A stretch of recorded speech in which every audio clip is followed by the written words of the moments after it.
Good afternoon, everybody. My name is Oz for another edition of the Omi-Cast. We're just going to go quickly right into it. For those of you who don't know, the Omi-Cast is one of the newest podcasts to the Awesome Nauts scene. I will not say that the next time, because by then you'll probably know us. Regardless, we are trying to get Nauts some awesome publicity going throughout the community, get the community message out there, and have a good time from ourselves. Without further ado, gentlemen, it's over to you. What's going on, you guys? My name is Dedes. Most of you know me as the Neighborhood Squid. It's a pleasure to be here as always. Here to entertain you guys, here to have some fun with my fellow co-casters and podcast people. And I just hope everyone enjoys. Oz, yourself? Yeah. I'm Oz. I'm apparently the drunk, hungover guy with a beard, as done by everybody. Drinker of Oz. Sorry. I'm the drinker of Oz from now on. But some of you may know me. I'm on a Team Ape with the Dedes. I play Ted, and apparently I play Scree now. So if you have any Scree questions, don't ask me. If you have any Ted questions, maybe I'll answer them. Clunk is definitely out of the question. All right. Hey guys, I'm Nada. I stream, I do YouTube videos, I cast, I play competitively for Team Ion. I do a lot of stuff, and you've probably seen my name around somewhere, just because I'm going to assume that.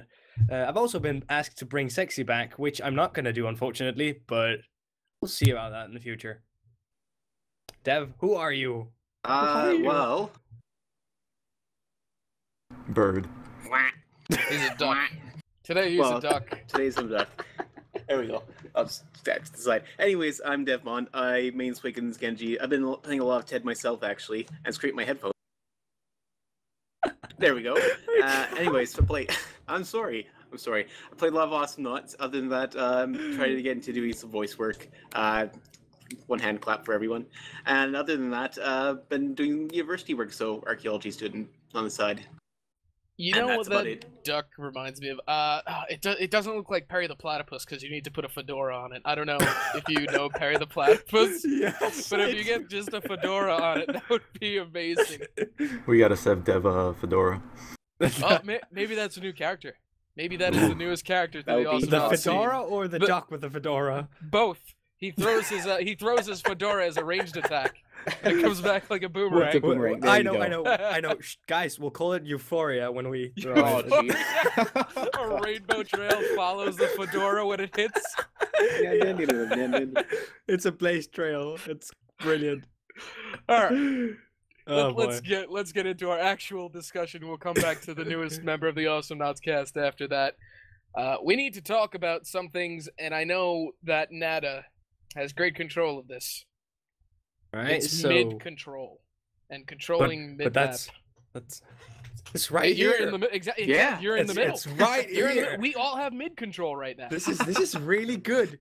This is straight from the source. All right, so mid-control is, for those of you that really didn't catch on, is the fact that you have control over the middle area of the map. Can be more or less useful depending on what map you're on. Maps like Ribbit and Sorona are really mid-control heavy, meaning that mid-control is something you can do, you can group up, you can be there, and you can actually defend it. Whereas AI Station and Sorona have a bit more of... AI Station and Agion, gotta get that right, have a bit more open mids, meaning you can't really camp in them, and you can't really defend them as well. You can zone them, but ultimately you can't camp in. And of course, AI Station mid is pretty much retarded to hold, because there's fire in there. You don't want to hold the fire. It's my burning desire to avoid the fire. Yeah. So, on Sorona, how important do you think mid-control is? On a scale of 1 to 10, I would say. 13. Like, you get so much mid-control of Sorona is what you are fighting for. You get the worm for solar farming, you get absolute control over bottom lane, and you have a safe place that you can cover out most notes. You can use it to juke, you can use it to heal up with that 50 health pack. You have easy access to your own jungle. It is the place to be when you're fighting on Sorona. I have to say that I would probably increase the number from 13 to maybe 20, because even if you don't have mid control, which you have the benefit of the worm and the gank possibility and that secret hidden area, the other team who isn't dominant in that lower area I believe they have to be on top, near the bouncers, because that gives a height, or rather elevation advantage to poke down into the middle area and possibly push the other team out of that mid and gain their own control. So whether or not on Sorona, you always have to be in mid. There's no question about that. And Oz with his little drawings over there, which finally hold mid. Yes, very true. But what do you guys think is one way? All right, get a camp and gear up. Let's go have a camp. For anyone who's listening to the audio-only version, you guys are missing a ton of fun with the videos that Oz and his little doodles and everything, and Devmon's crazy antics every couple of seconds. But what do you guys think is one of the best ways to hold mid on Sorona when you're actually getting pushed back? Would you give up mid and give up the solar worm and then push together, or as Oz just made a comical drawing, would you camp it out? I would drop with a nuke with a Derpl, just drop straight through the bumpers. If like 2 of my teammates are escaping, I don't care. I'm sacrificing myself. I'm gonna try and hold that mid. It doesn't matter to me. I'm a Derpl. I have a 950 nuke. My teammates are running. I got a shield. So what? I get it. You got a Raylan. You got a Ted. You got a Scree. Every single character that counters me very hard, but that doesn't matter. I'm holding that mid. I'm farming that worm. I'm getting those kills. Probably not. Chances are you're going to die if you do that. But try to hold mid as much as possible. Even if your team's running away, get those last few shots in. Kite around mid. Definitely attempt to fight back. Don't just let them take mid. Obviously, there are going to be some situations where giving up mid will be more beneficial to you, such as if your team is pushed in on Sorona and you're down to that last turret and they have a Yuri, a Gnaw, and a Raylan. You do not want to spend 35 minutes trying to take one turret. Give them back that ground. Allow them to take it back. Bring the fight back to mid. You don't necessarily have to give it up, but give up some of that ground that you took. Allow them to kind of get out behind that turret, because I can guarantee and tell you right now, if you're versing a Yuri, Gnaw, Raylan on Sorona and you're on that last turret and all 3 of them are up, you will not take that turret within 20 minutes. You need to bait them out and then kill them to make sure that the respawn times give you a chance to push. That actually brings... before we continue, I just want to say, if we had Perry the Platypus with his fedora, he can use this ability called Neckbeard, where he just emits such a powerful pulse that knocks everything behind the turret and pushes them back. Take my money. Here.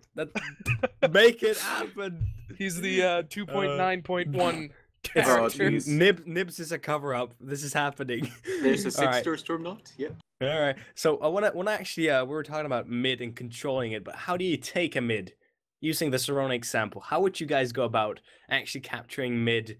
Yeah, how would you go about it? If I may interject. Oh yeah, with force. But it depends on the characters that you have on the team. Yeah. So it really depends on the characters that you have. So for example, if you have Ted on Sorona, you want to constantly be poking that bush and just airstriking Coco. Poke the bush. Poking that bush. Poke the bush as much as possible. Get them out of the bush, and once they're out of the bush, try to kill one of them off so you can get the pressure to force them away. That's what I'd say. But if you had characters like Gnaw and maybe like Swiggins and other characters that don't want to jump into that bush, I think the best way to control would actually to be doing something called proxying. So if they control the bush, what you want to do is you want to put yourself between the bush and then their turrets and kill the droids before they get to the bush.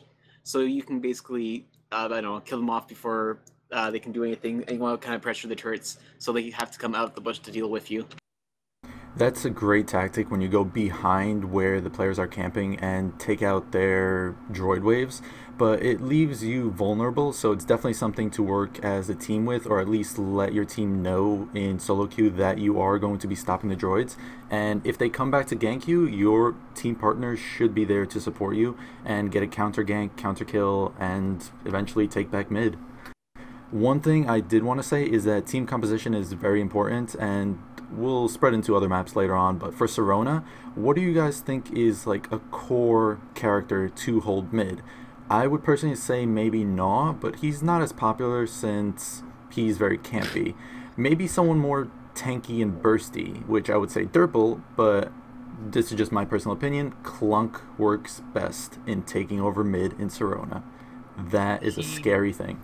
definitely does, but one thing, you guys gave your opinions on how you take back mid. I would be very political about it. I would submit a letter of eviction, letting them know that I'm coming.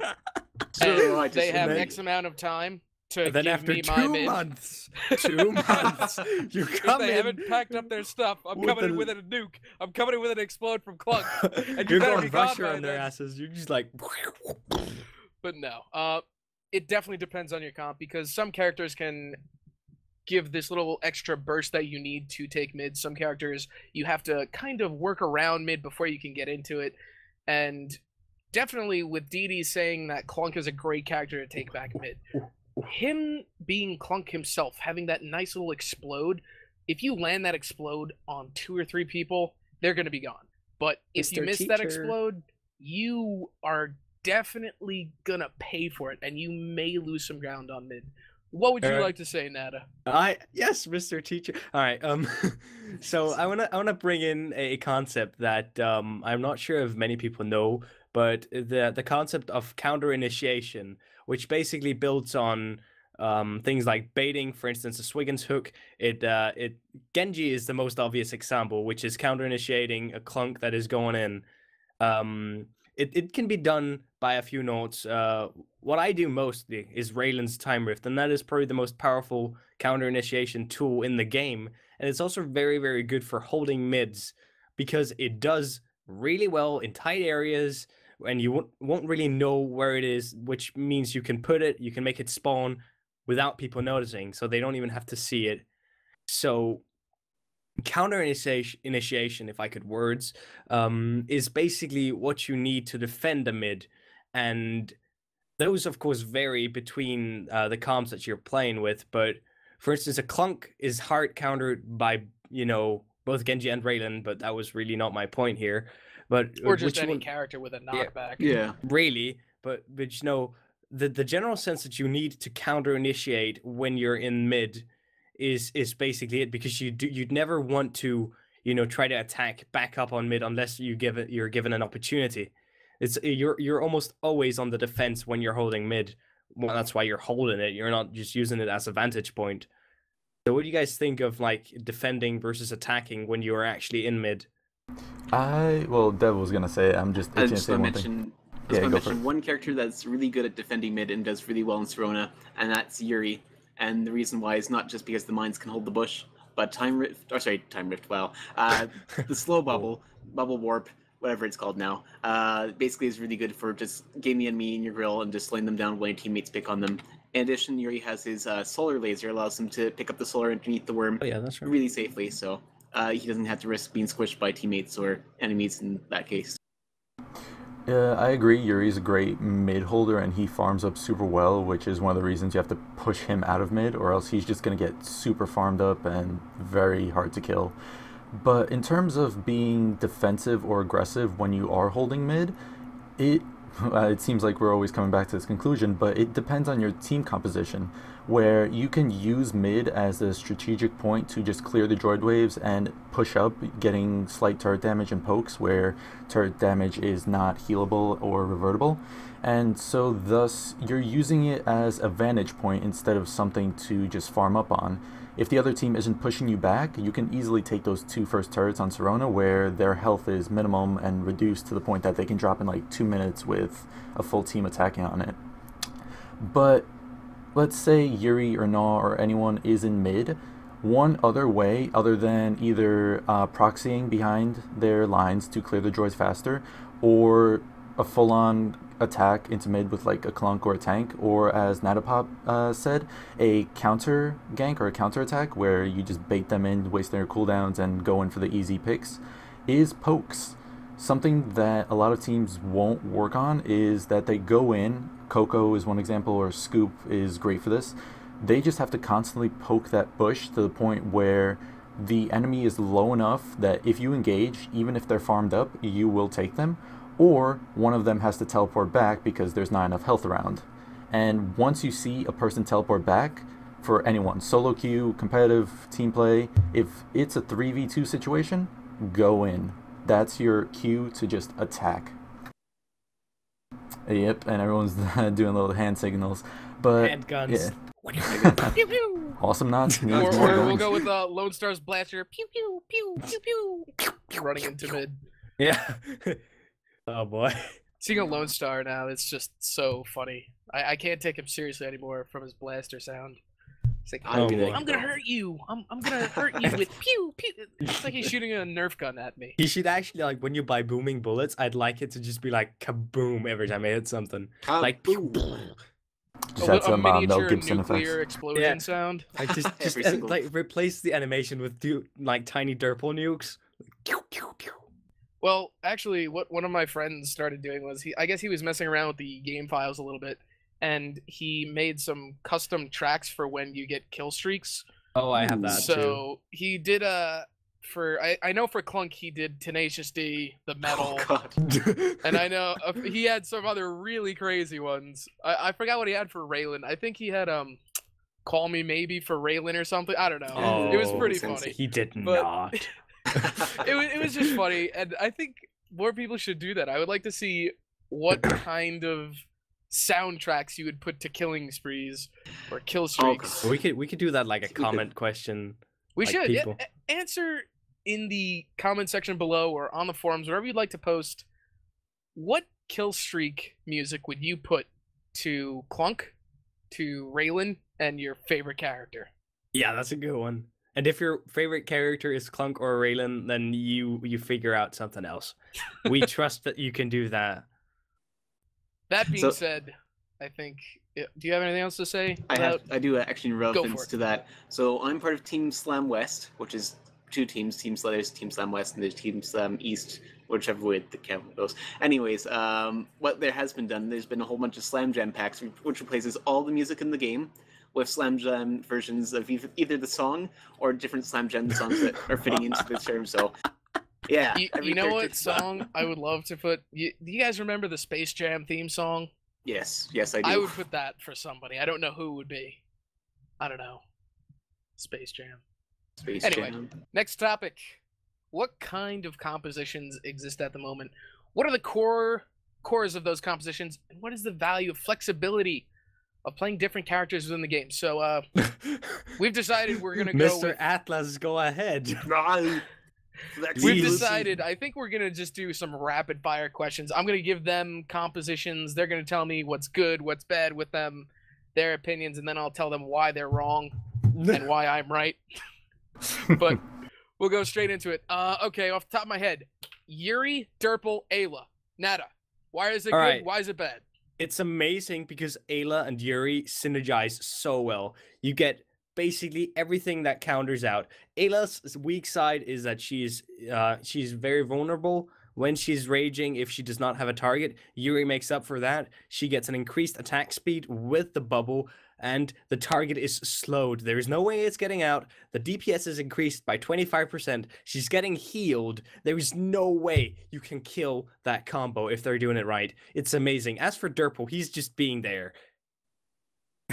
No way, you can actually use Derpl snare traps. You can use them as a bait. And you were talking about cores. Derpl is a team core, meaning that you should focus your play around him, and that's going to make it easier for him. But as a general sense, Ayla and Yuri are godlike together. Not as good as they were because the CC immunity now does not affect teammates.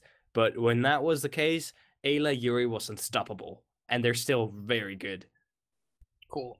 So, Dev, let's go Yeah. with a Ted, Scree, and a Leon. Oh, that's not even that bad. I mean, it's hard to figure out, like, Derpl and everything. So, Ted, Scree, and Leon, they do different things in the team. Ted is a brawler. He does really good damage. He's really good at pushing. He just doesn't have anything to defend himself. And that's where his teammates come in. He's got Leon there, and he's got Scree there as well. So Scree's good at zoning as well. He doesn't push as hard as most characters just because the Saw Blade's been nerfed for droid damage. But he's got his auto attack as well, and he's got the ability to add slow on top of that to help with assists and ganks and whatnot. In addition, Leon's early game, he's a monster late game. Early game, he's not as good, but he's got the option to pull people away or pull people too, so you get the option to pull people into the Saw Blades and whatnot. So Scree acts as a core for this team. in the sense that he has the totems to defend his team, as well as the Saw Blades to pressure. Leon can help out by adding maybe Slow Blade, Silence Tongue, and just providing some CC in addition to pulling people into that Saw Blade to kill. On the mean hand, you've got Ted just with his auto attack damage. You just keep buffing that auto attack damage up with Stim Pack, and you also have Airstrike on the side. You can get some really good burst damage off as a team. It might be a little bit harder to pull off with, say, Saw Blade, but if you have like a whole bunch of CC on the side, you can get that going. In addition, totems are really good for tanking turrets. And if you get Ted with Stim Pack going with his full machine gun auto attack going on the turret, and at the same time, you get like this totem with like maximum health, maybe a little bit of knockback, just kind of keep them back at bay. It's really good for pushing. So basically, the team has to stick together, and they have to synergize by sticking together constantly. So they'll suffer in a bit in terms of controlling the map, depending. For example, if you're on AI Station 205, it might be a little bit easier just because you can stick, say, Scree on top lane and Ted on bottom, because Ted will be able to airstrike up, and then Leon can roam and whatnot. But say on Sorona, it might be a little bit more difficult. Careful not to break your heads there, by the way. Kind of need those. But it might be a little bit more difficult for them to, say, push on Sorona or maybe even on Ribbit. It depends on how they play as well. But overall, it's a team that you want to stick together and just kind of coordinate your burst while using the totems to push and defend yourselves. Now, what downside can you see with that comp? There's no one that's really a dedicated tank. All the characters are squishy. Ted tends to be a bit slow, so he's very vulnerable. If Scree goes down and is forced away, then Ted's going to be easier to pry on. And then you have to rely on Leon, and it's not going to be so good. In addition, Leon's early game is not so good, so if you can pick on him early on, it's going to screw him over. Cool. One thing that people don't realize is how versatile the totem really is, and Dev did touch up upon that. I just want to kind of expand upon it. On Ribbit, there's actually a tactic which not many people know about, and it's a bit interesting to see because it actually happened to me today in solo queue, and I didn't realize what was going on. So I was playing on Ribbit today, and I was facing a Scree and a Ted, actually, and I think there was a Sentry thrown in there. But what they would do is the Scree would throw his totem down behind the first turret in the jungle. So you know how Ribbit's placed out? You have that mid-jungle area, the red jungle and blue jungle. Say they were on blue team, they're pushing towards red's jungle. They would toss the totem down on the platform, the first platform in the jungle, and it would just protrude a little bit above the floor behind the totem, behind the turret of the other team. So the turret would then start attacking the totem, but the totem would not take any damage because the ground would absorb it for that. And then they would just have their Ted go to town on the turret. It was very interesting to see, and once we start doing some more visualizations in the podcast, I could definitely show you guys exactly what I'm talking about. That being said, we're moving on to Didi's comp, and I gotta think of a really difficult one. Stop giving me the hard stuff. We'll give you Swiggins Voltar. because you're Swiggins. Swiggins, Voltar. no, because Voltar's so versatile. All right, we'll go Voltar. We'll go Genji. Oh god, double support. And who else is a mean support? Yes. Yuri? No, No, we never. already Oh, said don't do Yuri. that to me. Scoop. No, because Scoop, you could get a lot of damage with Voltar. But no, we're going You're Yuri. right. So you have Yuri, Voltar, and Genji. What have What you do you guys do? done to What- me? Oh, we supported you. Yeah, we've Oh, yeah, with supported three of that. So why is this comp good, or why is this comp bad? I think you're gonna go with the bad before the good, but think about it. I would definitely have to think about it. I'd initially say it's a bad comp since you have 3 support. You don't have any burst characters other than a Battle Voltar or a Mind to the Face Yuri. They're definitely more of a support each other as well as a clearing style sense, but anyone I would see with a displacement, such as Coco Knockback or who else has displacement? Scoldier Throw. Scoldier, Yep. and Leon. And Leon and any one of those swords would definitely ruin apart that team for 2 reasons. Whenever you play a Genji or Voltar, if they're in a position where they have to float, one, that kind of gimps them on their speed, which they can run away at, and 2, they're predictable. You don't have that jump mechanic when they're floating around, so you can easily target them a lot easier than, say, Penny or Lone Star with his triple jump. That being said, if you get a Genji or Voltar low enough to the point where they're running, it's pretty much always an instant kill. You just have to be worried about that cocoon and then a safety from their team, or the Voltar insane amount of burst that he has for a healer. Another bad thing is that 3 supports, while it sounds good, you're pretty much unkillable. Cooldowns. Cooldowns always make an impact, and once those cooldowns are up, you don't have push, you don't have support, you don't have burst, you don't have damage, you're gonna run. That's your only option. And the team synergy between a Genji and those two, say a cocoon, you land a cocoon, what are you gonna do after that? You have no follow-up. You have no follow-up for the bubble, you have no follow-up for the cocoon, and you don't need heals, so what is Voltar there to do? Pretty much push. He's there to be a battle Voltar. Yeah. I think once you get someone in a cocoon, that should be an insta-kill for you guys. Oof. You have a body block face them and mine, shoot them like exactly. droids. You get a face mine, and then you just get Voltar launching his droids at him.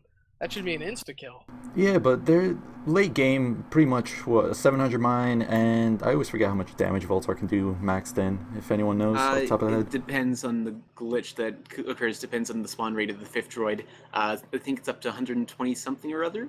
So, Otherwise, 1,200, yeah. 1,020. Yeah. That's a lot of burst, but that's, like I said, one-time use cooldown. So for being such a support team, they seem more of a gank-oriented kill one, and then what do you do? So while talking about this, I was trying to find the good part about it, which they farm up easily. You have the face mines, you have something that's super annoying, so if you don't kill them right away, they have the ability to counter gank you. But I just find it so hard to do with so many better possibilities that I can't see that team comp working. They've got lots of counter initiation though, to be fair, between the cocoon, the shield, mines, the bubble, and even healbot to kind of soak up some damage. So it might be easy to punish them if they get displaced, but if they don't get displaced and if they're stuck together, then it gets really difficult to just kind of whittle them down. And I mean, if your cooldowns are down for the whole team, it's easy to pry on them, but if they alternate the cooldowns, so if you have one person pop the cocoon, and then you follow up with the like a blessing a little bit later, you can keep the cooldowns constantly going. Do you think that that comp can take mid easily? No. Maybe. If you send in, like, Yuri, pop his bubble, all the cooldowns are slowed. If he has healing bubble as well as a Genji Monarch Blessing, he can act as the tank. Then you have the laser, which pretty much it's stationary, so he just twirls that around all over his place. 360 degree, no scope, snipe with the laser. This is the best laser. That's all I can do. I can't spin my camera around.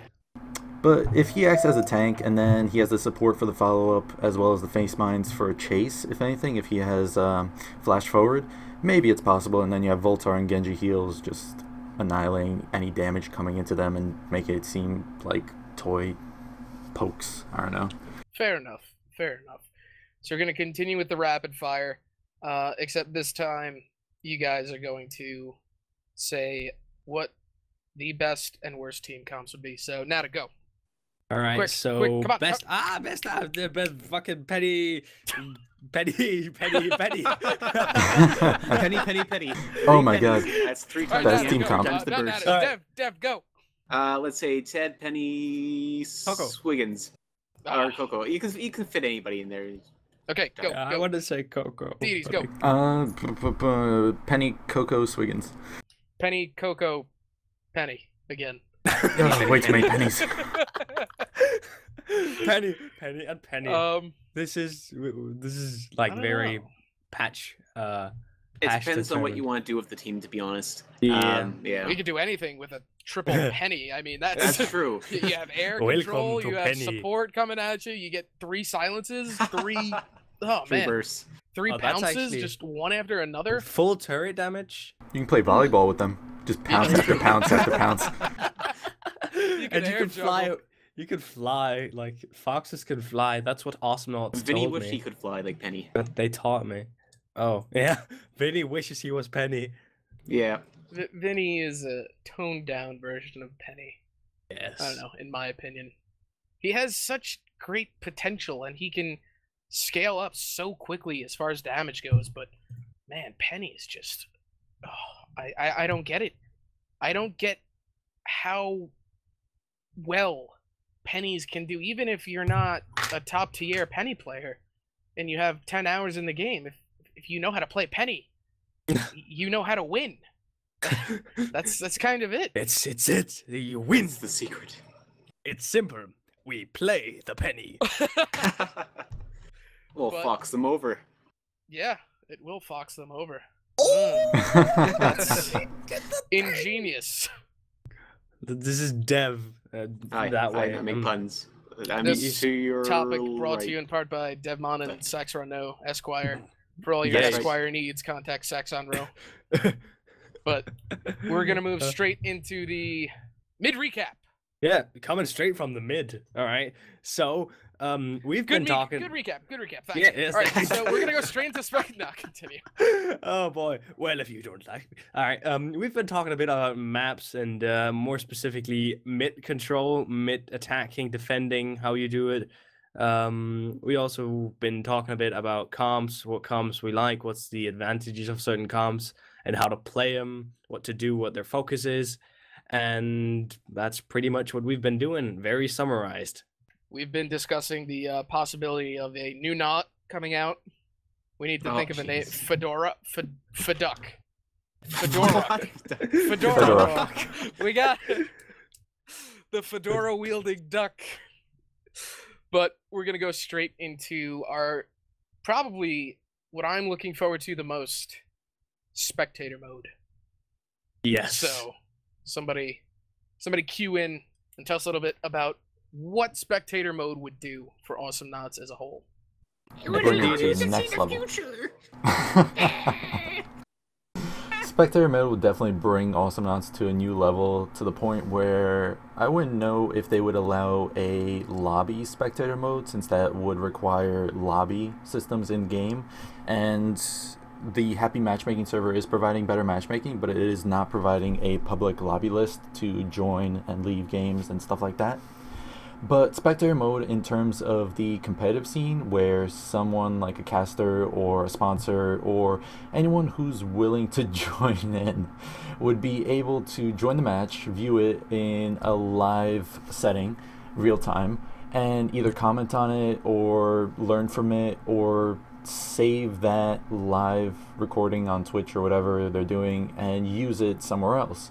So it brings a lot of possibilities for sponsors, for live tournaments, and for just entertainment viewing of games. I can see a lot of people just watching a game that they know the two teams that are playing are the 6 people and they're well known and high tier players, very skilled, and they'll learn and pick up tricks as watching those people. That's what I used to do. If I didn't know how to do something, just YouTube it. But how different would that be from you just watching someone stream? Like, what's the difference between spectator mode and watching someone stream? Well, it'll be built in. Obviously, a stream can be live, but it's for perspective of the streamer only. A spectator mode would allow free handling throughout the scene, which is obviously the map, and you would able to, one, zoom in on any player, much like the replays do in Awesome Nauts, as well as see the overall match status instead of one player's perspective. And that would give you the many possibilities to either cast it or, in the example I gave, to learn from it. So it's basically like, I believe there is a community website where you can download replays and watch them. But Awesome reps. there we go. And that's one of the things that if you have the time and you're willing to, just download some awesome replays, watch how other people play, learn some tricks, whatever. But if that's built into the game, 1, tournaments would go crazy. That's amazing. And 2, I feel like a lot of more community events would be hosted, or rather community friendly events where people share their tricks, show something cool, or be like, oh, instead of loading up Twitch, just watch my game right now. It's happening right now. 2 great teams playing. Enjoy, whatever. Have fun. All right, I just want to plug Awesome Rep for one moment, because I can tell here that they are actually in need of funds to actually fund their site. So if we want it on awesomereps.net, and it's only $10 in total, just donate 50 cents or something, because they just need $10 or something for every year. So please go ahead and help these guys, because they're actually doing things for the Awesome Nauts community, and we appreciate everyone that does things like that. So please go ahead and head over there if they're still in need for their yearly payment. That I think that'll really help out. So if you have some spare change like this, like, just go ahead and throw it at your screen, and everyone will be happier. If only. But definitely help them out. They do great work with the community website, Awesome Reps. And one thing I wanted to ask Dev, just because pick on Dev. One of the questions I asked was, do you think players will become coaches for their teams? For example, do you think, I know Counter-Strike does that, where you have a 5... Yeah. I'd retire coach. Just become a professional coach. I can't handle the stress of Nauts anymore. Football? No. You need to have time for beards and hangovers. Yeah. Well, Fedora has a message for everybody. Give money. There's his neck beard and his fedora. Oh, jeez. Oh, boy. But yeah, Dev, do you think that a lot of teams have the fourth member which acts as a sub? Do you think that they will possibly introduce a system where you have the 3 members playing, 1 member watching the game in a certain perspective and giving coaching advice like, oh, you guys are pushing out too much, you should back off and play defensively, or the vice versa, you guys need to push out, make your play right now? I can see it as a possibility, especially since, well, I mean, there's going to be a delay with the spectator mode. That's without a doubt. It'll probably be, I think they said 30 seconds to say a minute. But allow them to say, if you have the 4th person spectating, make, not visual, but verbal plays and say, hey, this is what's going on from what I see. This is what you kind of need to do. This is your objective right now. Capture that mid. Do it like this. And yeah, that mid. That is the mid that you want. In addition, I feel like it has practical applications to the global chat, which is also connected to the Happy Matchmaking server. So it might be useful for players like myself just to kind of sit down, maybe take a break, just take a breather, and just kind of, let's say, maybe spectate some League 1 players, let's say High League 2 players, and just kind of see how they're playing or learn tips and tricks just by how they play together as a team. Definitely. One thing that I wanted to touch up upon and discuss was the possibility of cheating with spectator mode, observing where your opponents are. And like you said, that delay is going to prevent that in some aspect, but you're also, I don't know if you'll have the full capability as if you were just watching a previous match that you had played. So I think it definitely needs to be thought up, and I think the delay is going to help prevent that a little bit. Like, I mean, that's how they do it in League of Legends. You have a 3-minute delay for their spectator mode. And since Awesome Nauts is such a fast-paced, small map kind of game, 30 seconds to a minute should be fine, especially since the 2.9 changes you have Nas, we think is going to last 30 seconds, so you'll know when they're planted exactly, and I mean, that's not going to give you a huge advantage there. So it won't be too bad, I don't think. It might be interesting for spectator mode if a team keeps on using their one strategy over and over again, and then that one person who's spectating points that out, because then the team will be able to adapt a little bit easier, and that's what might be a problem, more or less, but that might again be attributed to the team learning their strategy and just kind of playing around it as they go. One thing that is definitely going to be easier is casting. Nada and I have casted together on a few occasions now, and we know that this is going to be that update that's just going to be so good for us. We're just going to be able to get in there. We will cast all day. We'll be able to see everything with that little delay, but it just provides a little bit more quality in the way that we can represent our commentating to the community itself. Yeah, so I and definitely you're think getting a live spectators thing. gonna be all exactly. You're getting a live. What's better than that? 30-second delay. You're getting it live. I don't know. I don't know what you've been told. Spectating mode is going to be gold. Oh, with the punch! But do you guys think that with spectator mode there are going to be a lot more tournaments to come with that? I hope. Yeah, absolutely. I hope so. I mean, personally, the way that Awesome Nauts has been More tournaments. progressing in my I mean, the Alienware Cup was just the tip of the iceberg. We're gonna really start getting into the nitty gritty now, and I think once we get a bunch more tournaments going, Awesome Nauts is really gonna get off the ground. It's really gonna just take that step forward and become one of the high tier MOBAs that people are discussing, like League of Legends, Dota, and Smite. Hopefully, and props to anyone who's hosting a tournament right now. There are some community tournaments going around, so if those hit off the ground and make it fun for the teams, that would be awesome. And the people that are hosting them, hopefully they'll host more in the future. I know that when Alienware Cup was going on, the finals were casted live, and that was strictly because the current system of reviewing matches is using the Dropbox method. And that gave a certain delay to a point where, well, yeah. Actually, I'll rephrase that since I just stumbled upon myself. The current way of streaming matches was to do it from a replay file, where you just download the replay, you cast it, and you can move it around in pastime where the match has already been played. Thus, the results are already known.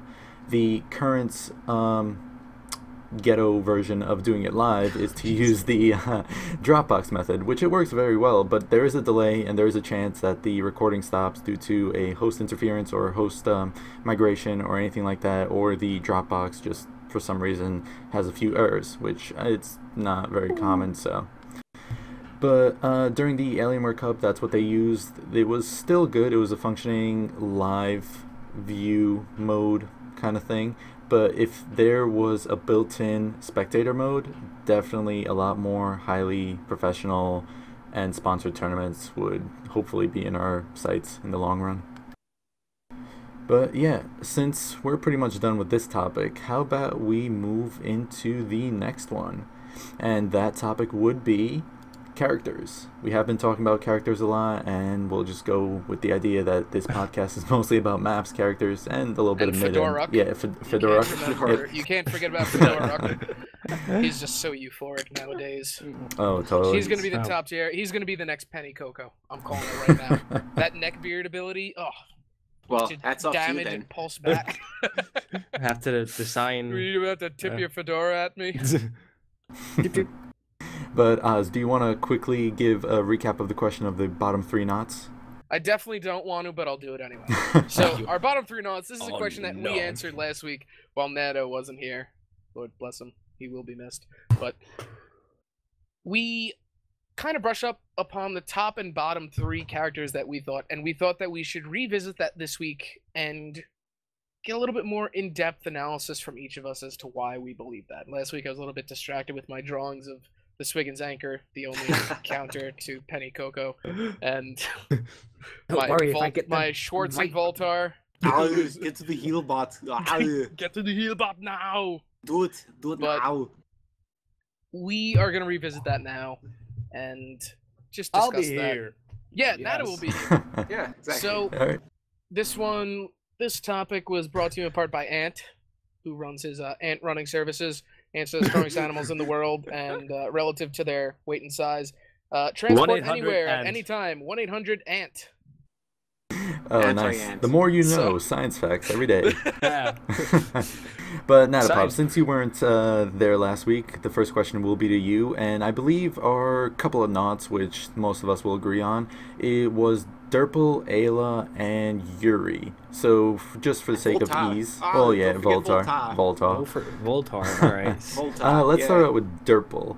For the sake that everyone agrees that he's one of the harder to play characters and a lower tier character. I don't agree. Oz doesn't agree, I but don't agree well, at all. majority votes. Nope, I am majority. I am the majority. Wait your turn, in this Oz. situation. Derpl My is not beard. weak. Your My My mustache beard vetoes holds you 4 home. votes. Each side of my mustache is an additional vote. In reality, it's a 6v3. Oh. All right, jeez. Nata. So, how would you describe Derpl, and what would you do, like, if you were playing Derpl, how to successfully play him, and who would you want as your partners? All right. So Derpl is, I'd say he's misunderstood in a way, because Derpl has a high potential, but he has so many things that can get in his way, which makes him difficult. And difficult characters and things that have a lot of counters and a lot of things that can make it hard for them are not usually high tier. Because if you look at his DPS, you look at his burst, you look at snare times, they're all very, very big numbers. And just looking at the numbers of it, he doesn't look to be weak at all. But he So- lacks that in mobility. That's the only thing. Well, yes, and I'm getting to that now. So, I want to talk about Derpl's Siege mode, because that is, of course, where he can deploy the nuke. That's where he gets the lovely DPSs. And what he get is immobility with the ability to drop down in a state of CC immunity. So no knockbacks, no slows, no blinds, whatever's. You're immune to that when you're doing, but you can't move forward or backwards, only down. So unless you're on a glass plate, you're pretty much you're out of position like 90% of the time, which is really, really difficult for a Naut being, having to position itself so much. And that's at least the reason why the lack of mobility is giving him such a low ranking on the tier list, as well as the majority of the cast actually counters him in some way. But as the question states, I don't want to be like the Overlord Squid here, but how would you use him successfully in a team comp? Nothing that's wrong with him, but how would you use him, and who are the partners that you would want? All right, sure. So when you want to use Derpl, yes, that's the trolley. You want a Leon because you can drag people into the snares, you can get that heavy burst off. But playing Derpl depends on who you're fighting. Are you fighting a Raylan, then don't build into like super nuki unless you know what you're doing, because that's just gonna get you killed. So you know what I'm talking about, Oz. You know. No. All this talk about Derpl is really just upsetting me right now. All right, I'm really taking this to heart. Right, then you take the Derpl. You take the Derpl. I will take the Derpl. I don't want the Get the Derpl. Derpl. I'll take the Derpl. Get the I'll Derpl. take the Derpl. I'll work with Derpl. I am the Derpl. I thought you were the Scree. I'm the Scree. I am the Walrus, Pikachu. But no, you guys are really bashing on Derpl here, and I need to stick up for him.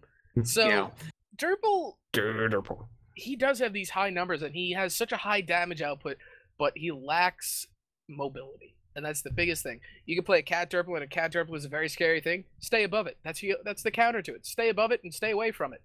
If you can do that, you can basically take him down. You're playing a Siege Derpl with a Voltar, don't even go near him. Wait. Knock him away. Get some displacement going. But Derpl himself is a character with a lot of potential, like you said, Nada. He can dish out this sick amount of damage. He can tear these turrets down. And a lot of people think that he's on the lower tier right now just because nobody plays him. That's the thing. If people took the time to play him and learn him, I think that we'd be seeing a lot more better Derpls. We'd be seeing a lot of variation in comps, We'd see a variation of comps and how Derpl can play into them. I don't know. My ideal Derpl comp would be a Derpl Voltar Leon. That right there is just a sickening amount of damage being dealt. You have those snare traps, you have the tongues into the snare traps, you have that Voltar there. Did I say Voltar? Or did I say yes, you said Voltar. Okay. Like Voltar 3-4 times and then looking euphoric in the eyes like Voltar. Voltar. Did I say Voltar? I meant Voltar. Oh. But the Voltar is just there for that support. You drop the heal bot, have him in siege mode, get that 41% damage shield on Derpl, and go to town on those turrets. You have a Voltar next to you with the shield and an immense amount of health. People are going to spend more time designating you as a target, allowing your Leon and Voltar to clean them up. So, you guys say Derpl is a bad character. I say I you're never wrong. said that. No. You did. I saw your facial expression. You did not like Derpl as a high-tier character. I wouldn't say he's a high-tier character. I'd say he's not the lowest in that tier that we're placing characters in. On your high and mighty Raylan horse over there. So who would you say is the lowest? I'll take my Raylan every day. Yuri. I think I said Ooh, Yuri last week. Yuri said Yuri. You said Yuri. I said Yuri, but he was situational as far as being on the lower tier. Because he could be a very high tier character. And the same thing goes with Derpl. If you have the right comp, all these characters can be a high tier. So I think they're all situational, to be honest. I just don't think that Derpl deserves to be on this list. Don't even put him on a list. He's on a tier of his own. He's on the dirt. Well, they had the Derpl tier for so long. The Derpl tier. But Dev, do you want to talk about Oz's choice about Yuri a little bit and how to make him successful? Go for it. So Yuri has some weaknesses, just like Derpl has some weaknesses. Yuri's big weakness, Yuri is a weakness himself. Yuri is a monkey. The weakest is being a monkey. Oh, But anyways, one of the weaknesses is that he's so vulnerable to knockbacks and CC. The reason being because if he wants to use that laser, his charge mechanic, which means he wants to charge and constantly hit you with the laser, relies on him not being hit by knockbacks or anything that would affect his movement, because that resets the laser constantly, so you can't build into max damage laser to really make effective use of that. In addition, the laser can't really be used in addition to mines in, say, a team combat, because mines are going to make you, laser's going to make you immobile, and mines are basically going to take up some of the time that you'd be using to laser, so you can't laser and mines at the same time. Yuri does some really good things with team, like synergy, like the bubble, again, with Vela, really good team synergy. Bubble's a really effective skill, especially with the speed up. But when it comes down to it, sometimes it's hard to use, and depending on the team comp, if they have a team comp that wants to jump your face and burst you down so hard, it can be really hard.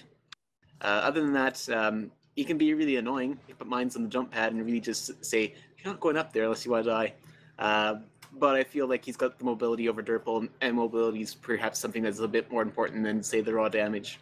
You know, while you were just discussing that, I was looking on my floor for a banana for some odd reason. I don't know why. I just thought for some reason if I looked behind me on the floor, I'd find a banana and be able to, like, hold it up and be like, yeah, Yuri, but this is just me being an idiot trying to find a banana in my room when I know there's no banana. This is the closest thing I can find to a banana, so...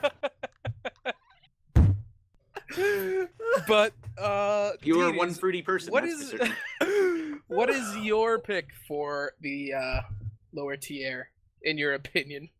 Jeez. Sorry. My pick for lower tier.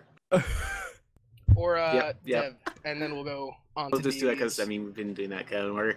I would say Arnold. Voltar, and the only reason I say that is because his healing's been nerfed so much that he's just a damage character basically at the moment, unless you use like heal bot with all the heal upgrades, including heal pack surprise. So give me your thoughts there. Let's say the 80s. So I got the Voltar. Alright, I definitely wouldn't say he's the weaker character. He still has that Battle Voltar build, which is viable. It's just a little bit harder to use. Definitely, even with his nerfs, I can still see him being viable in a good tanky comp where, granted enough, Derpl comes into play. I would definitely say maybe Voltar, Derpl, Ted, which is a play on the somewhat previous 2.7 OP comp of the Sentry Voltar Ted, where they nerf Sentry instead of Voltar and so on and so on. But you have a clearer, which is Ted in this case, and a damage dealer to turrets. You have your massive tank and your area of denial for Derpl in my case of the example comp. You have your snares, which can lock up your backside whenever you're pushing a turret. So if someone comes up, tries to gank you from the back or displace you into the turret farther in, like a Lone Star or a Coco, he jumps up, you have that snare, and he pops up, and all of you should just switch directions to that snared character and quickly kill him. Or you have your nuke and your turret damage. The nuke, obviously, if someone's coming in, there's a large area of effect fight, you can do a upgraded 950, everyone takes it, it's lots of damage, and you have the Voltar for the heal up, or you can just brawl it out continuously with your cats, depending on how far the game is. Voltar itself, I would definitely obviously upgrade a little bit into burst, because one, as a healer, he has a great chase ability where, not for his speed, but his drone flying speed. Those things fly far and they do a lot of damage. And after that, I believe even in the current meta that a Voltar can support a Derpl and a Ted.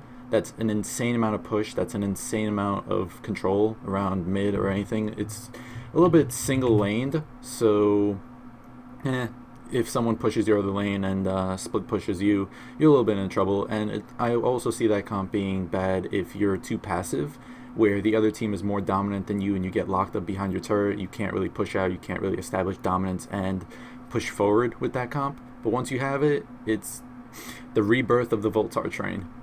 The Voltar train has kind of been downgraded, though, into... It has. It's like one of those things where you pump up and down. Yeah, yeah. Pump up and push down. Cart, Oh, a push cart. carts. He's That's a Voltar push exactly. cart. The push cart. It's the People are push now cart. riding the push cart, but no, Voltar Come on, can Dev, support a ride it with family me. of 5 in mid. Whoa, I'm getting further back. You're pushing. I don't even know. Actually, I was going to bring up one point to ATs so I can interrupt everyone here. What do you think of Voltar's change in regards to the Solar Crab and heals? Because because I think that changed the way he played out fundamentally and how he is at the moment. Oh, definitely. One of the biggest changes I find, which is something that if you've ever played Voltar in the past, the healing droid area of effect, it got reduced by a massive amount. Now it's just a tiny little circle that barely fits your team. Before, it ranged anywhere from like pretty much 9 people be able to be in there, impossible numbers with only 6 players total in the match. But the bigger change is that healing droid can no longer heal Voltar himself, which then he relies on his heal power and solar gain per time through solar crab burgers. This puts him in a state where he's either going battle Voltar, where he doesn't care about heals, he just has sustain and then burst, and he can lightly heal his allies, or it goes to the fact that he needs that solar heal advantage, so he has to build into his heal to properly sustain himself. So it's a double play. They're making him very polarized, which I think a lot of the characters that are hard tier right now, they're very do-it-all. If they're not building into push, they still have a decent amount of burst. If they're building into burst, they still have a decent amount of push. And they're all sustain, or large enough sustain and HP pool that they can survive if they're out on their own, or long enough for them to like retreat and grab some creeps. Derpl, going back to Oz's favorite character to protect. Derpl. Derpl. Derpl is very commitment. Yeah. Oh, that's so cute. Oh my god. He snared his heart. Derpl is very committed to his build that he picks, and so that makes him very polarized.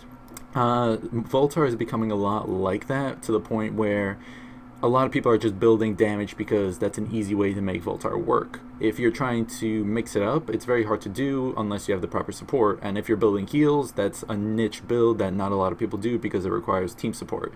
He's becoming polarized and thus underplayed and thus seemingly underpowered. Yeah, I would agree with that. One thing I want to say quickly, Oz, you want to check your mic settings a little bit off, but Nada, if you can fill in for Oz, do you think that there's a map advantage for any of these characters that we've named? I think, in my personal opinion, Ribbit might be the best map for them. Well, if you want to play Derpl, then Ribbit is that is your battleground. Oz, Oz is. Oh, hear me? No. Yeah, yes. We lost the Okay. Derpl lover. We were just Oh, saying. nope, he's It was back. a silence trap. That's what it was. That was a close one. Oh, It was yeah. a silence trap. Yeah, it was a silence trap. Are you kidding me? Ooh. Look at Dev. Dev's on a roll Catching today. on the fly, man. Yeah, he's like, whoop, that's a pun. Whoop. That's Alright. the duck doing it. All right, back to This Ribbit. Fedora hitting me with a silenced neckbeard. This will be our last topic, so let's make it quick, end it all up. Alright. So, talk Ribbit. about Ribbit. Yes. All right, Ribbit is very, it has this very, very long, narrow elevator shaft down, up, going things, and this is where Derpl really shines because there's so many layers where he can stop, he can deploy a nuke after, you can go in the jungle, top, bottom, jungle, you can go bottom lane, top lane, you can even like go all the way above the top lane and then just drop down. You have such a huge vertical mobility, and you can use it to hold the mid, and you can get out easily. It's just the ideal conditions for Derpl. They are ideal conditions, but anywhere you can get the drop on someone is an ideal condition with a Derpl. That is Because Yeah. there have been times on Ribbit that I've dropped down, and they already know I'm dropping down. They see me setting up top, like, oh, that's nice. That's a Derpl. Let me just walk to my jungle real quick, wait till his nuke is gone, and take back mid. Give him his eviction notice. But 2 months. Ribbit is definitely, arguably, I should say, Derpl's best map for his Yeah. play style Yeah. of playing with the nuke siege Derpl. You get that drop down, and you get all that. But I do believe that we're actually out of time for today. We'll go to a quick message from our sponsors. We've been sponsored by Ribbit, who said, if you want to play Derpl or Voltar, pray it's on Ribbit. And a quick message from Sanra's Esquire, who's saying, for all your Esquire needs, contact Sanro. How Sex about on the realm, ants? excuse me. 1-800 service. ant moving Yeah. service. We'll get a few jingles going. And a final sponsor from our biggest sponsor, the Zurian Mechanics, helping us out with all your mechanical needs, healing, help, whatever you need. They got it at the shop. So head on down and get some pills and get some regen. And Did anyone ever read the description of pills? If you haven't, just do it. Don't spoil it for them, but you know. Isn't it something like, wait, what am I doing in here? Or why am I That's here? gonna be our cliffhanger. Oh, that's no, the pills. Did I go ahead? Power pills. Go ahead and read up on power pills, and then tell us what you think they mean. Yep. I think that's gonna be it for this edition of the Omi-Cast. My name is Oz. My name's Dedes. Always a pleasure. I'm Nada. Not that fun. And a huge thank you to everybody else who's contributed to the Omi-Cast throughout its entirety. We love you. We love you guys. Thank you so much. If we could get Derpls, we could bury your heart, or We I would don't know, snare I'm your not- heart and silence you. We'd snare your heart. That doesn't sound right at all. But we'll go No, with it. because you don't want to get snared in the first place. But I mean, he got you anyway, so. I You swear, might as well Susie will be enjoy it. saying nice things to you. Guys, we gotta go. Yep. Oh, see ya. See ya.